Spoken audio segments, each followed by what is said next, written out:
മാറ്റത്തിന്റെ ശങ്കുലി മുഴക്കി കൊല്ലം നിയമസഭാ മണ്ഡലം ഇത്തവണ ഉറ്റുനോക്കുന്നത് ഒരു വ്യക്തിയിലേക്കാണ്.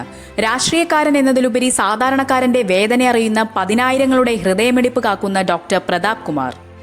ഒരു പത്രം ഏജന്റിന്റെ മകനായി ജനിച്ചു വളർന്ന് കഠിനാധ്വാനത്തിലൂടെ ലോകം ആദരിക്കുന്ന ഹൃദ്രോഗ വിദഗ്ധനായി മാറിയ അദ്ദേഹത്തിന്റെ ജീവിതം തന്നെ ഒരു പോരാട്ടമാണ്.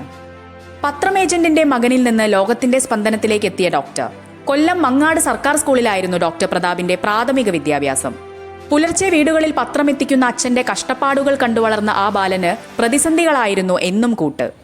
എന്നാൽ പ്രതിഭയും നിശ്ചയദാർഢ്യവും അദ്ദേഹത്തെ രാജ്യത്തെ മികച്ച ഹൃദ്രോഗ ചികിത്സകരിൽ ഒരാളാക്കി. ഇന്ന് ഇന്ത്യയിൽ ഏറ്റവും കൂടുതൽ സീറോ കോൺട്രാസ്റ്റ് ആൻജിയോപ്ലാസ്റ്റികൾ ചെയ്ത് റെക്കോർഡ് ഡോക്ടർ പ്രതാപിന് സ്വന്തമാണ്.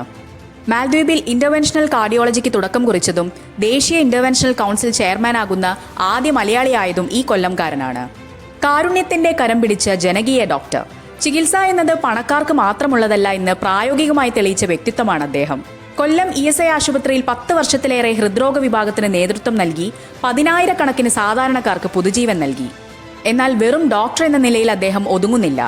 ഭവനരഹിതർക്ക് തണൽ.